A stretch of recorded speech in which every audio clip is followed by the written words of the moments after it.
ฮ่าเด้อเป็นยังไงเนาะเอ้าเปิดฟาร์มมาบัดนี้อยู่ที่เอ่อบ้านใหม่บ่าวนงเพียงไงเนาะบ่าวนงกะโอ้ยFC ก็สังเกตทางพี่น้องเนาะเสียงคอบ่าวนงเพียงเสียงคอ แฮบเบิดพี่น้องเนาะเมื่อดักจึงวันนี้เด้อพี่น้องเด้อเอาไปเมื่อกับกราบทักทายสบายดีสวัสดีเด้อพ่อแม่พี่น้องหมดสุขูสุคนฟังไทยฟังลาวกันยินดีต้อนรับเข้าสู่ซ่องบ่าวนงคือเก่าคือเดิมพ่อแม่พี่น้องไงเนาะมื้อนี้ก็พี่น้องไงเนาะแวะมาทางทางบ้านทางโอ้แตกสปอนเซอร์แตกพี่น้องเอ้ยมาเบิ่ง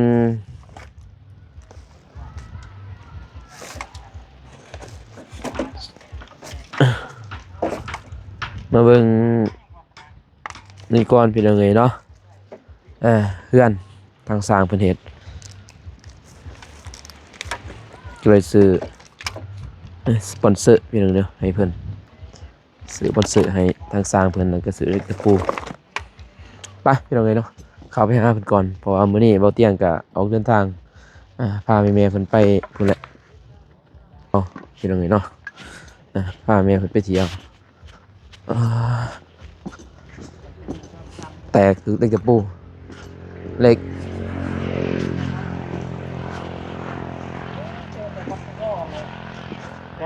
พ่ออยู่บ่เหล็กตะปูต้องขึ้นเซตปูด้วยนี่มาเอาท่านเอาตะปอกตะปูสปอนเซอร์แตกถือเหล็กตะปูนี่เอาใหญ่มันแตกหมดเลย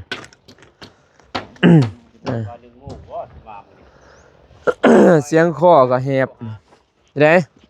ตะปูยังกำหนึ่งยังจะคอยโทรหาโทรหาแล้วโทรหาเจ้าจะโทรบ่โทรศัพท์จะไปเฮือนอยู่นี่ที่จักแล้วโทรหาเห็นเอื้อยเพิ่นหับเฮือนสัมพันธ์ใดจักแล้วทางเฟซนั่นเด้โทรหาแม่นแล้วเจ็บบ่ได้เอามาจะบ่จักเพิ่นว่าเจ้าลืมเพิ่นว่าขอโทรหาแล้วคันว่าสัตว์ตายนี่นะโทรหาแล้วก็เพิ่นว่าเพิ่นลืมเอาแล้วพี่น้องไปเด้อบ่โกเด้อมากับบ่โกมื้อนี้ตากแดดหนาวแฮงโอ้ยคืออยู่ดอกจึงที่กันหนาวแห้งเลยมื้อกี้นี่เสียงคอเปลี่ยนเลยไปจริงตายความมันหนาวเอาดีเนาะพี่น้องเอ้ยโอ้ยบ่เว้าถึงแล้วโอ้ยอมอันนี้หนาวแฮงยอมแล้วแฮงอยู่ใกล้พัดลมนั่นโอ้ความแฮงจนสิปิ้วนานอยู่ไก่พัดลม แฮงลมกังหันลมพี่น้องเอ้ยเนาะพ่ออยู่บ่เล็กเห็นบ่เยอะเพื่อมีจะไม่เนี่ยยังมีปัญหาไม่ได้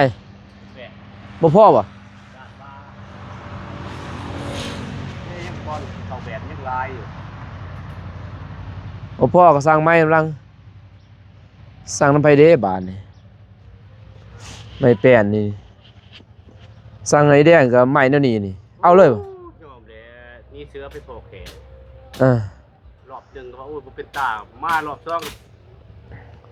ใกล้เคียงกัน70,000คันว่ารอบนานี่คันว่าสั่งเครื่องนี่คันว่าบริเฮ็ดนี่เพิ่นสิสั่งเองบ่เป็นแล้วนี่บ่ได้คันรถทั้งเครื่องใหม่นี่โอ้ยยอมแล้วบ่ได้ตีบ่ได้บ่ทางลุมยังว่าเฮาอนุโลมเท่าไหร่ว่าตัวบ้างก็บ้างนี่ดิคือเสียคือยังสิล็อกแบบคือกับสิล็อกบ่ได้ใส่ขวดบ่เดียว70,000พี่น้องเอ้ยเนาะซื้อแต่ว่าบ่เพิ่นแล้วเฮ็ดตีแบบเด้อว่ะเฮ็ดนานๆนะไปซื้อที่ใกล้นี่อยู่บ้านต้นซ่าหั่นแผ่นนึง50,000เขาส่งฮอดเฮือนนาดิไม่แบบครับอันนี้นี่บ้านโก้เขาเลื่อยกับเฮา60,000ก็นะครับน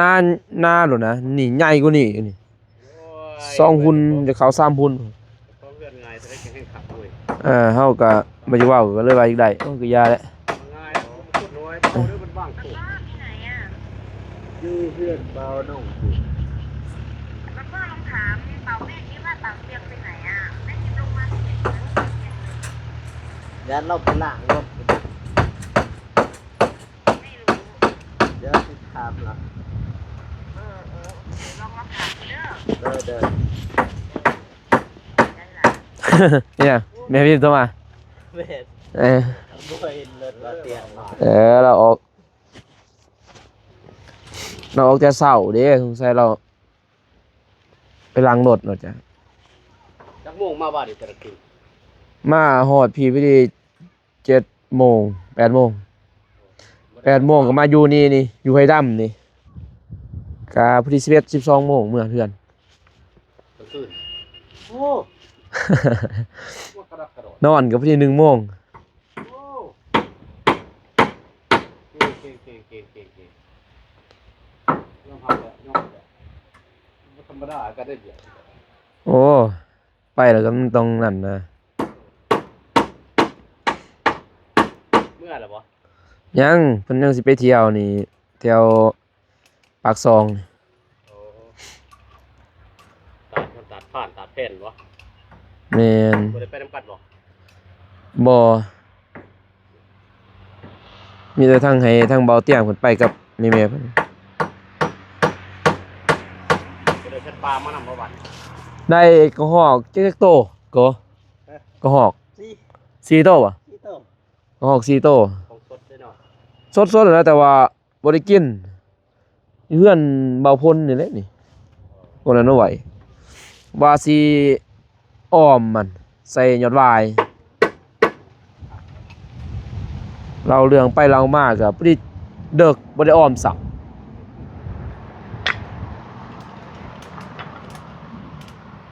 ได้กินแต่ปีกหมู ฝนตกเลยเนาะ โอ้ยตก แจวดักจึง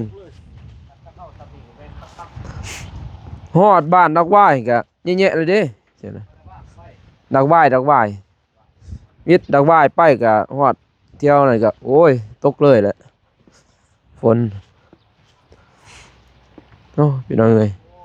กะคุก็เริ่มเด้อกะคุหันมื้ออื่นจิเจ้าจะเอา เบิ่งซี่ดิ มื้ออื่นจะไปเอา โอ้น้อง เนี่ย ตัดเจี้ย ตีเลย เ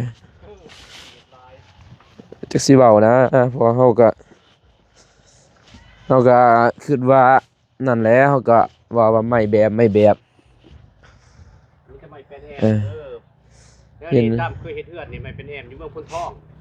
เราน้องก็บ่อยากเว้าหลายพี่น้องเอ้ยเนาะเพราะว่าเราก็สร้างนำเพิ่นหลายนะแต่ว่าฮู้แล้วก็ ฟ้าอยู่ใน เสียไปซื้อแล้วนี่ก็หมด3 ล้านไปเลยพี่น้อง3 ล้าน5 ใหม่บ่นับแล้ว เหมาะไป8นึงหมด3 ล้าน5 ฝากไว้ให้เบิ่ง 50 โต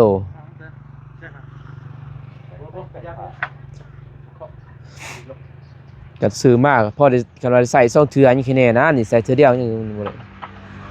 แต่ว่าค้านนี่ได้บ่ค้าน10นี่ได้บ่อันได้ก็ยังแค่แน่ค้านถึงซื้อใหม่บ่ว่าใส่2เทื่อนี่แค่แน่เนาะไปใส่เทื่อเดียวนี่ก็โอ้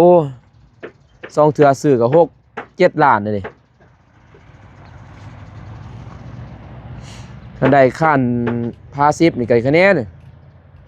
ได้อยู่ติเนาะพาสิบนี่พาสิบนี่ได้ติขั้นทับทับพาสิบ ได้อยู่ ได้เนาะ ทำถึงบ่ได้ ถึงสิว่ากันไหมตอนนั้น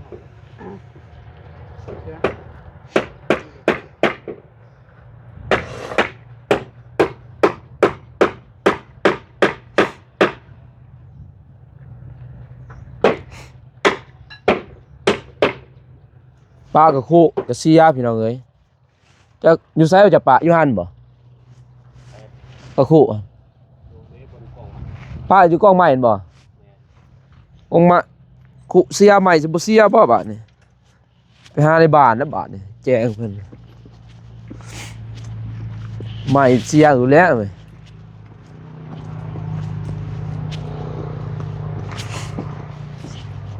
ว่าแบกใหม่ไปนำเนาะคือว่าบ้างแท้ใหม่ก็ได้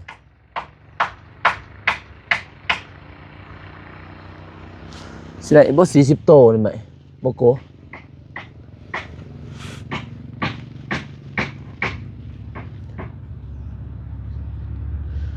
ต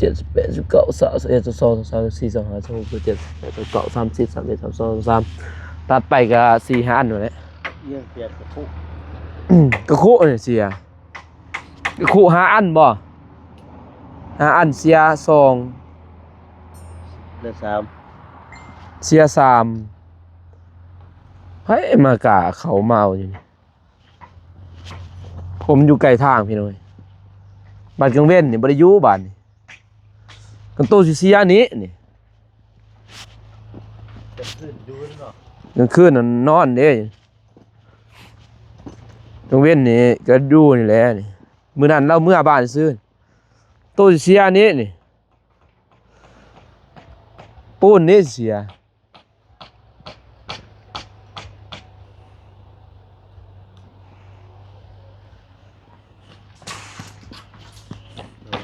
รถที่ข้างหลัง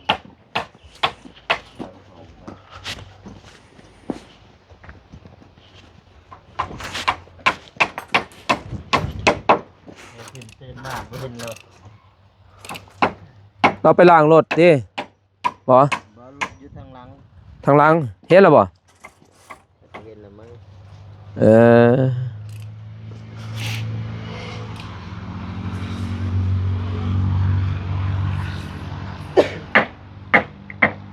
คือเราบ่เห็นรถอีกเลย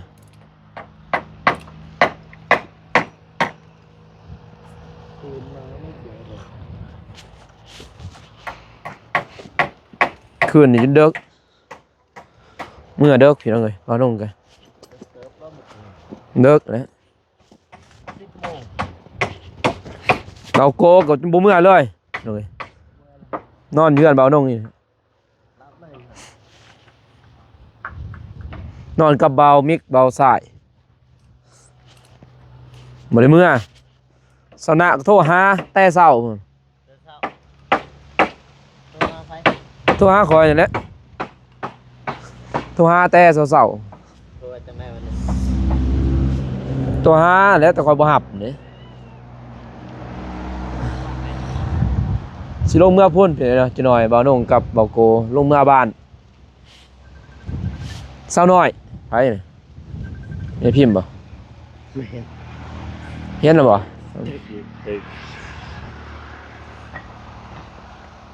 โล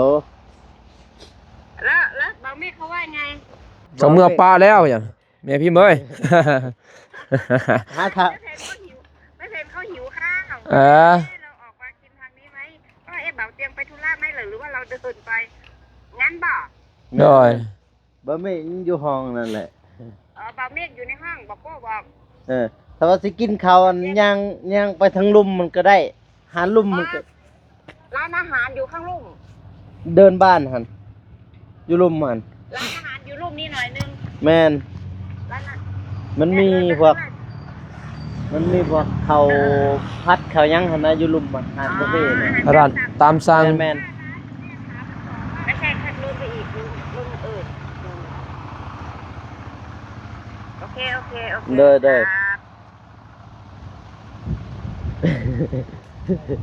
หาเลยว่าเจอคิดว่าเมื่อเราจักเหรอ เมื่อป้าเขาอีบ่แล้ววะเขาว่าเตี้ยเพิ่นลูกก็ประมาณเราลูกแล้วนะแซดตัวหนึงอยู่เรากำลังอาบน้ำบัดนี้เบาลงแซดหาอยู่มื้อหนึงว่าเบาลงมาผีเด้อบ่ได้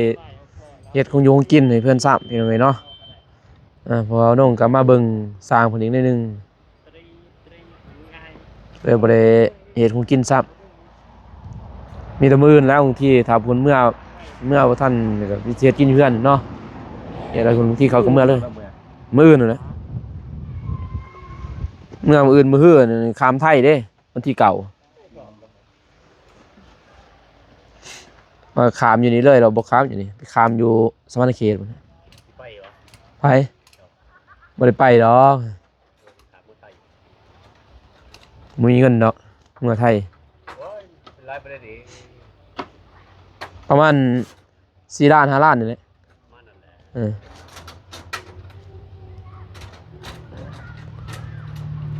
ถ้ามันมีรถได้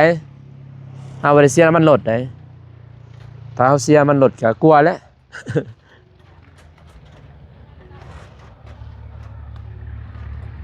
ไปหาบ่ตูนบ่โทรหาเบิ่งบ่ตูนสิไปนำบ่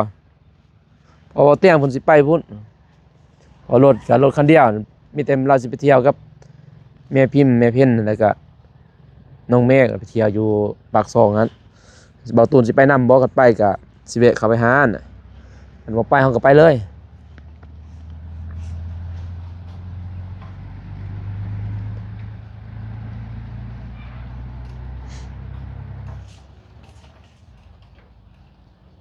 ลมเลยทางพี่น้อยทางนี้มีลมคืนนี้โอ้ยหนาวเลยทางนี้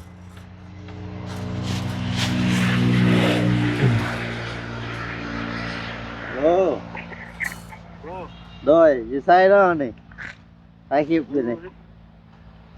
ถ่ายคลิปอยู่นี่อยู่ไซนี่อยู่เพื่อน สไปอยู่บ่ สิไปนำคอยกับบ่าวนงบ่ลงไปบ้านเราพุ่นเลยสิไปนำเบาเตียงไปเที่ยว วันนี้ไปนำน้องบ้องเพิ่นไปงานดองเป็นเกินไปงานดอง ไปงานดอง ดองใส่ ดองใส่ อยู่บ้านเพิ่นละแต่ว่าบ่ได้ถ่ายคลิปจะฝากไว้ให้ถ่ายติ่ง มาบ่โอเคซะนะ โอเคไปบ้านบ่น้องบ่ แม่นตอนนี้ยังอยู่บ้านใหม่แล้วนี่เรือนใหม่แล้วนี่ โอ้ โอเคซะนะฮะ ออกมาก็ได้ก็สิออก โอเคซะนะ โอเคยังไงเบาตูนไปงานดอง แม่นดอก ไปกับน้องบ้อง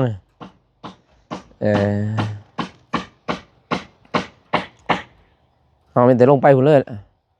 เพอว่ามีงบแน่ทางเบาโกเพิ่นมีแต่ไปซอยเวียกสาวน้อยเพิ่นมื้อนี้แม่นบ่ อยู่เพื่อนอยู่พุ่นเลย อยู่ดอกบ่อยู่เฮาก็ซอยเวียกนะเฮาก็บ่ได้พอเพิ่นก็ไปเฮ็ดเวียกเด้แม่นบ่เพิ่นก็ไปอิหยัง ขายน้ำมันขายน้ำมัน ค่าน้ำมันเนาะกับ เปลี่ยนกัน เปลี่ยนกับเบื่อยเพิ่น แตะบูวานเห็นเพิ่นไปขายน้ำมันเห็นบ่าวปวงไปถ่าย เพิ่นได้ถ่ายว่านี่ ขี่รถขอไปถ่ายมา ตอนเช้าบ่ โหตอนเฮาออกไปหั่นน่ะแต่ตอนนี้เพิ่นก็ไปจอดกับเฮาซะน้อย ตอนเช้าหั่นบ่ตอนเฮาไปหั่นบ่ แม่น อ๋อเอาไปยัง ตอนลงไปนะ แต่เฮาสิออกเดินทางไปพุ่นแหละยังไงเนาะออกเดินทางก่อนที่จะมาให้เล็กตะปูเพิ่นแล้วก็มันสตอกพอตะปูหกมันแตกใหม่มันบางเลยใส่ตะปูหาอีกบาดพ่ออยู่เต้เนาะ3 โลตะปูหา3 โลพ่อบ่ ว่าตะปูหกเจ้าก็ตะปูหกคอยดีคันว่าคนนี่ตะปูหกคอยตะปูจอยตะปูเจ้าตะปูด้วยตะปูใหญ่ว่าซั่นซะ มันแนวโตของแท้บ่ แต่ว่าเขาแข่งกันยาวสำคัญแต่เขาก่อน อืม ตายกลัว นี่ตะปูหาก็คือ6นี่นะหา6คือซ้ำกันปู4สิว่าอยู่หา6คือว่าซ้ำกันอยู่นี่บ่แตกพี่น้องเอ้ย จับบ่ได้มันใหม่แตกเลยนี่โอ้ยว่าจะได้ยายแดงเสื้ออ้ายเพิ่นนี่แหละพี่น้องเอ้ยเนาะบ่ลงก็เอาก็สั่งลายนั่นน่ะใบแดงสตีแบบเด้อใหม่ตีแบบหนาๆน่ะนะ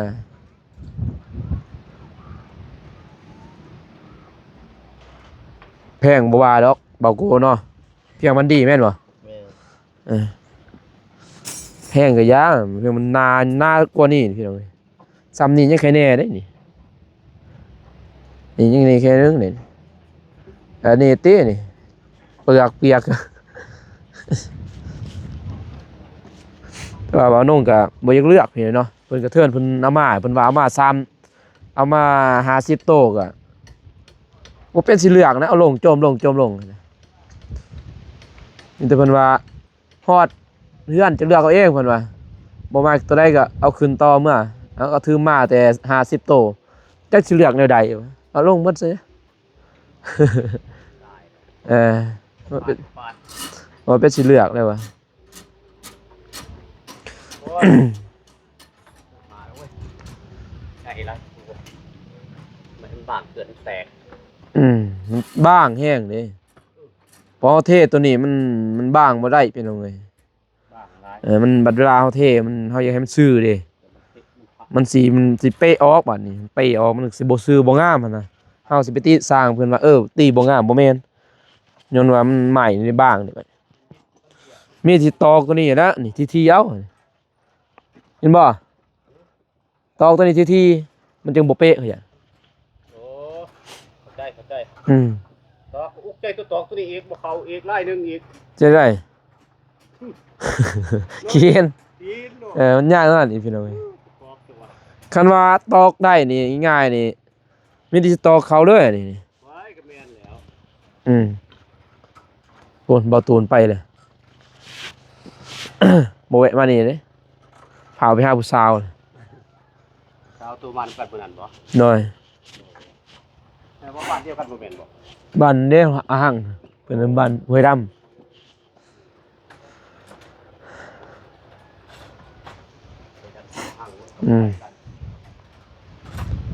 เพิ่นก็พาเอาไปหาผู้สาวนะ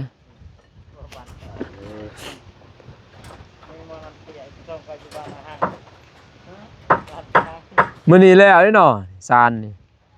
แล้วไอ้ซานนี่แต่ว่าตีแบบนี้จะสิได้อยู่บ่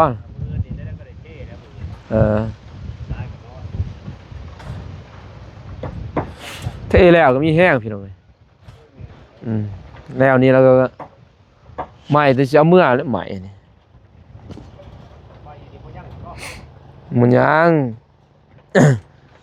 บ่เสือไผนะเดี๋ยวนี้เสือตัวเฮาเองแหละที่สุดครับเห็นว่าลูกบ่น้อยนะใหญ่น่ะแค่นี้นี่ลูกยังน้อยๆนี่บ่ฮะบ่ดีบ่ โอ้ยมันไล่หลาย ไม่มันบ้าเกินหลาย นี่ลูกยังน้อยพี่น้องเอ้ยเนาะอันลูกบ่ยังน้อยนี่บ่าวนุ่งสิมานอนเองผู้เดียวนี่ นอนเผา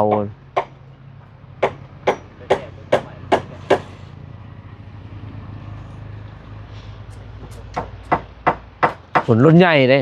โกนี่รถตัวนี้ใหญ่เด้น้ำเบาตูนว่าเปตา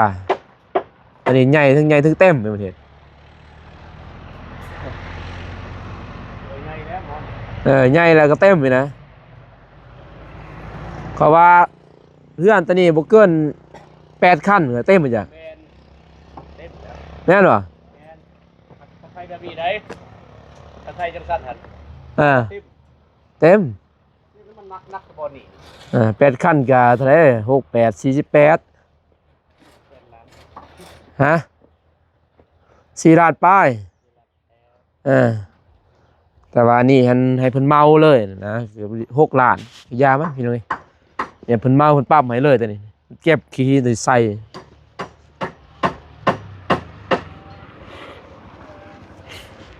เทมใส่ห้วยเต็มเทมใส่ข้านแตกไปเลยข้านหักเนาะ ดอกแมนแล้วดิลงมักอึบมันบ่อยู่ดอกขึ้นคอยย้อนแล้ว เบิ่งหมดแล้วบ่ได้แล้วเดี๋ยวนี้คันเฮ็ดต้มนี่บ่จ้างแล้วเซา ที่ต่อได้ ๆ แค่มีรถจกแห้งสบายแต่ว่า สบายแล้วมันจกใส่ ใส่จกใส่ เวลามันแป้งมันก็นี่ซื้อน้ำนี่ตึก โอ้ไปกวาดรถอีเข่ง เติ้งเนาะเติ้งเนี่ยได้เด้อ เพราะว่าเจ้เพื่อนเช้าดิได้ก็บ่อยู่ดอก แตกเลย